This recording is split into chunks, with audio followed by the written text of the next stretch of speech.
A look at the items in your wall panel repair kit. The first is the green pad. That's what we use to clean and scrub the wall panel. First, we're going to use our SEM soap, which is an abrasive, as our first step cleaner, followed by the second step, which is the waterborne vinyl prep.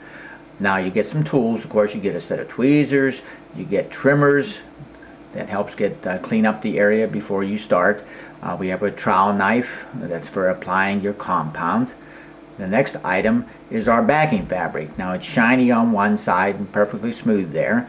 And this is our chem screen. It's a chemically treated fiberglass mesh. Now this is our graining paper. There's an X on yours that tells you which way to hold it. All right, that's going to help put a grain in to your repair area. Now this is a piece of Teflon that is used when you're doing the ironing. We give you a hard yellow piece of plastic, and you're going to see in the demo what that's about. This is our repair compound that we get close to your color so it's easier to spray at the end. And this is the fixer tool, the main tool that I demonstrate with in the following repair. Okay, so let's get into the repair. Now, like I said, you're going to use the trimmers to trim away any strings and things like that. But we're going to work on this hole right now in the wallboard. First, as I said before in the items, we're going to clean first with our SEM soap. So we're going to take some, and what I do here is I just take my trowel knife and I put some of this gooey stuff on my green pad, and I'm going to scrub it liberally, especially around the whole area. If you had any tape on there or anything, you really want to clean any residue off and make it as clean as possible so it'll accept your repair and hold up, of course. And we wipe it off with a clean lint-free towel. And then I'm going to get my waterborne vinyl prep, and I'm going to spray it on liberally also over the area. And this is getting rid of any contamination on the surface. Alright, and then I also scrub this real well. I just take my pad and turn it over and scrub real well again, and I'm going to wipe it off with a lint-free towel. Okay, so there we go, wiping it dry. And try to get it as dry as you can there for a while. Don't be in a real hurry, but just get it nice and clean. Alright, now this is our backing fabric. Remember I said it has a shiny side. That actually is an adhesive on there, but we don't have to use it in this particular type of repair. So I'm going to cut it though just a little bit larger than the hole. And this is going to give us a surface to work on because we see the foam right there in the hole. So I take my tweezers and I go around to make sure that the area is clear that I'm going to be able to insert my backing fabric. So I'm going to get my tweezers and hold the backing fabric and then just work it right into the hole there. And like I say, this is going to give me a surface to work on. I'm going to pull it down and make it smooth. You can use your trowel knife also, as you see right here. See, I'm using my trowel knife to make sure that the backing fabric is laying flat. I don't want it curved under there or anything. So make sure that everything is laying flat in there and that you have a nice smooth surface to work on. Okay, so there we are, it's in there nice and smooth. Okay, now I'm going to turn to my chem screen and I'm going to cut it just a little bit larger than the hole also. And this is going to seal the hole up from the top and make it a very quick repair for you. It's only going to take you a few minutes to do this. And I make the edges curved also, trim it, and make it just a little bit larger than the hole, maybe about 1/4 of an inch or so beyond the hole, because this is going to go on over top. Okay, now I'm going to get my colored compound, and this is just to give you some color in your repair. First of all, you can see what you're doing and it's in range of what you're working on, okay?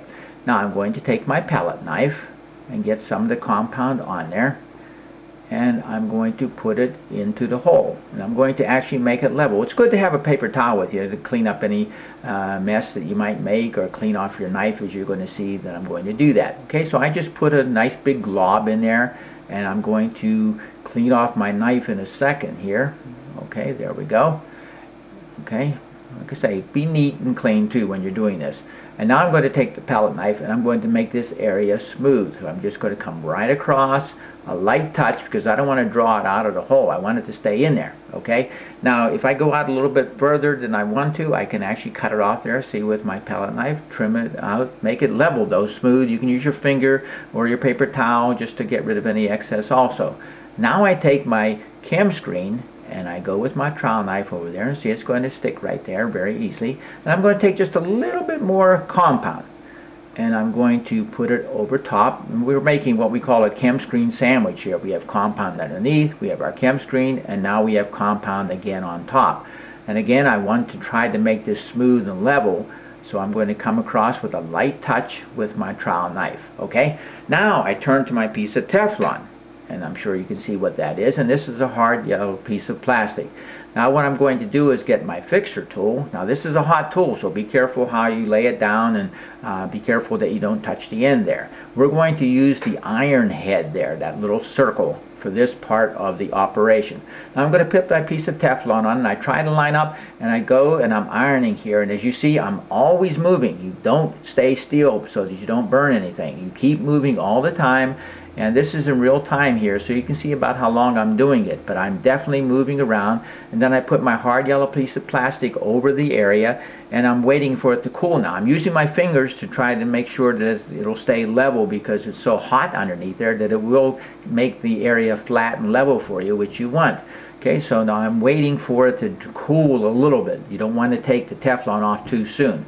Now when I start to take the Teflon off, I just peel it back slowly, and I'm looking to see, there it is. See, a little bit black. I didn't get it with the iron, which is okay. I just let it pop right back where it came from and iron a little bit more. It's better to do it this way than to over iron, making it too hot or putting a dent into your vinyl. See, if you don't use any pressure, you're not going to have any dent. You're going to have a nice smooth area.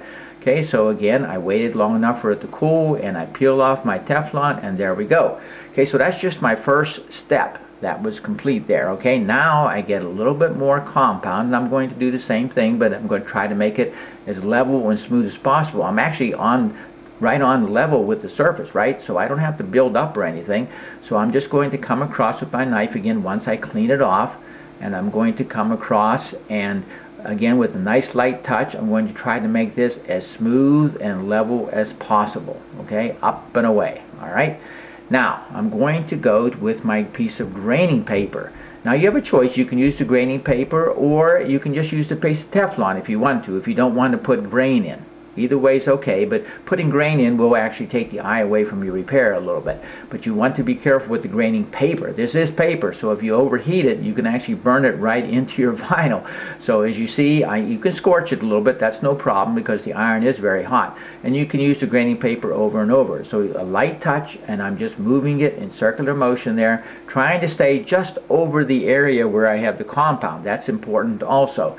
Now I have my hard yellow piece of plastic on there again, just like I did before. I'm moving it. I'm putting some pressure now so that it will draw the heat out, but also make it level, and it's also cutting some grain into my compound. So I'm accomplishing quite a bit there. All right, now I'm going to peel it away the same way as I did before, and bingo, that part is done. Now it's not going to look very good until I actually put some color on. So I'm going to get my aerosol can that's computer matched to your color, shake it up really well, and now it's a good idea to check that the can's spraying. All right, it is, and a lot of people do it this way when they're spraying between boards, or you don't want to get a problem where you start your spray. So see, I started on the cardboard and I come right across, and I'm actually putting color over the repair area, and this will help it blend really nice. And I'm not going to kid you, you're not going to get great at this right away, but with a little bit of practice, you should be able to do a really decent job. Now I hold my can up to clear it out, to clean it. And of course, your first couple jobs are going to be good also. I think you're going to be surprised how good a job you can actually do. And as this dries, it's actually going to blend a little bit better. And black, of course, shows everything too.